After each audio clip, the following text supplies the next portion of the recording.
My name is Jacob Faltz, but everyone calls me Jake. My story begins before I was even born, in the late 1970s when my parents left West Germany to build a better life in Canada. They arrived in Montreal, and soon my dad, a goldsmith, found work, and my mother gave birth to me.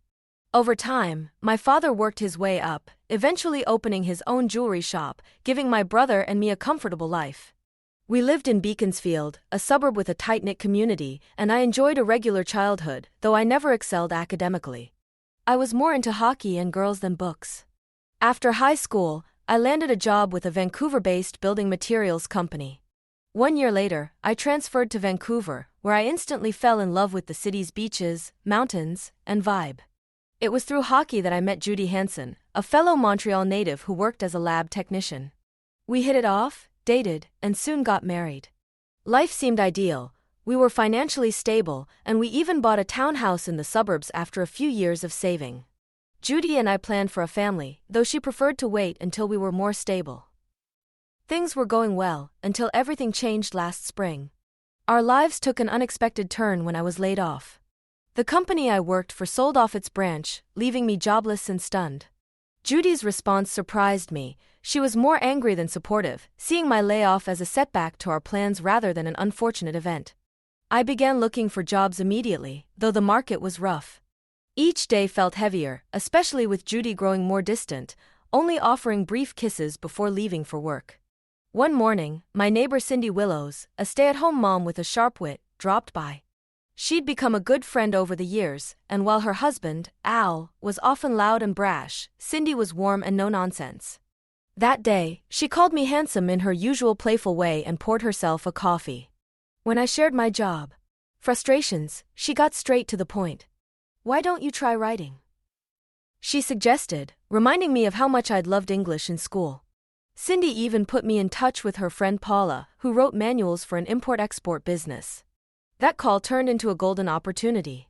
Paula explained the need for translating poorly written instructions into clear English, sometimes even French. She referred me to her client, Mr. Lewis, who owned a machinery import company and was desperate for readable manuals. I met him that same day, and after talking through the project, he agreed to let me try a sample job.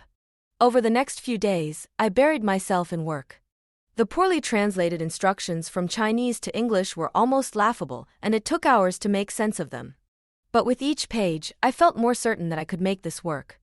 I finished the first manual in 2 days, and Mr. Lewis was thrilled with the result, offering me $60 per hour.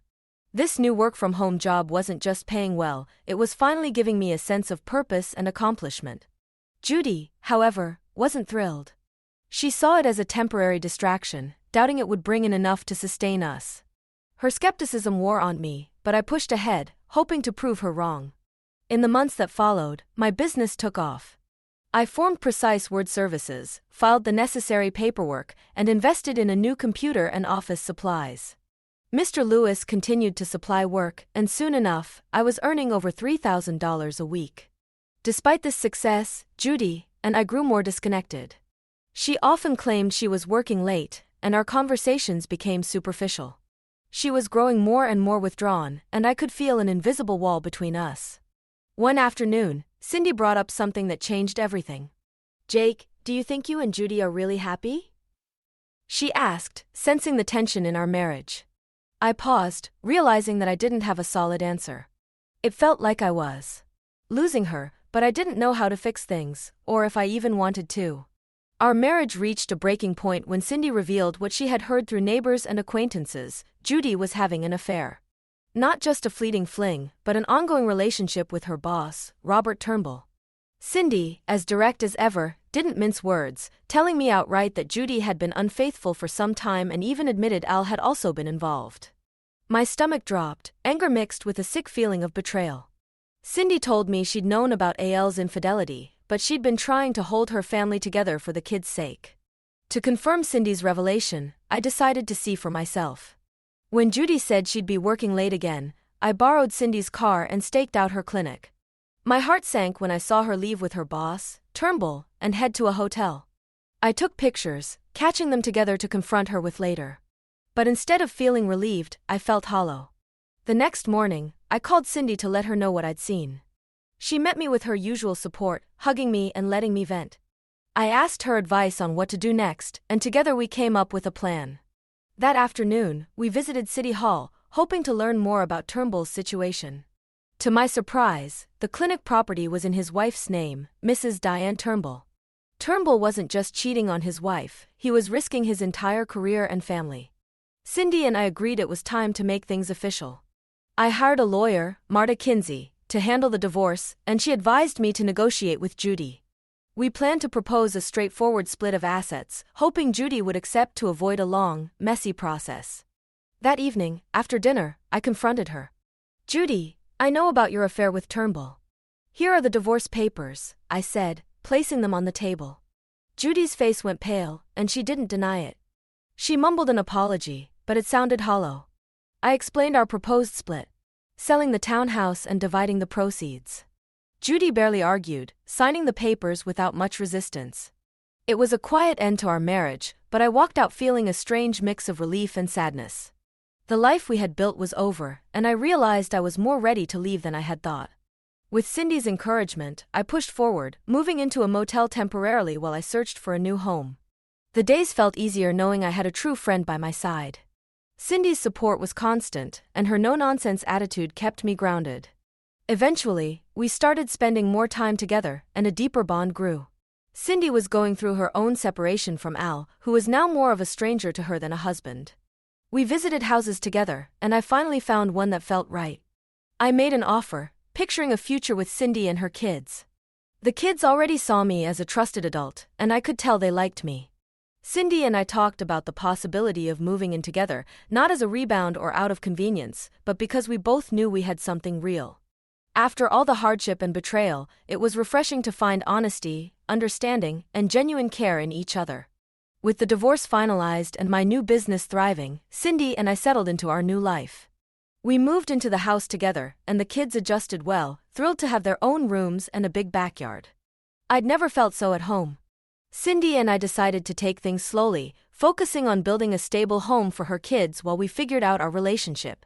Christmas was around the corner, and I couldn't wait to spoil Cindy and the kids a little. They deserved a joyful holiday after all the upheaval.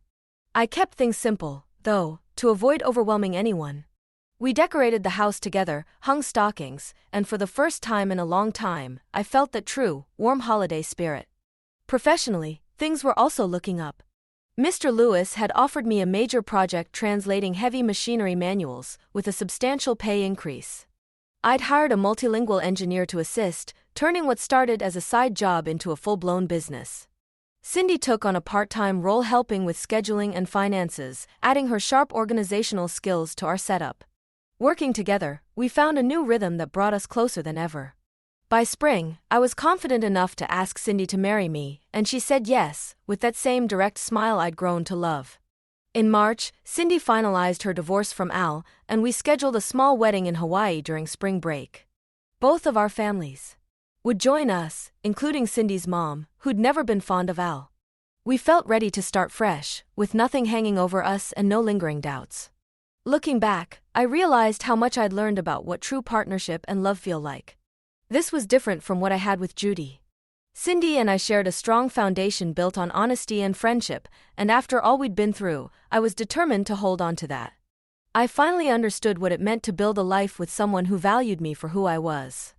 If this story resonated with you, please subscribe to my channel for more stories of resilience, love, and finding purpose in unexpected places.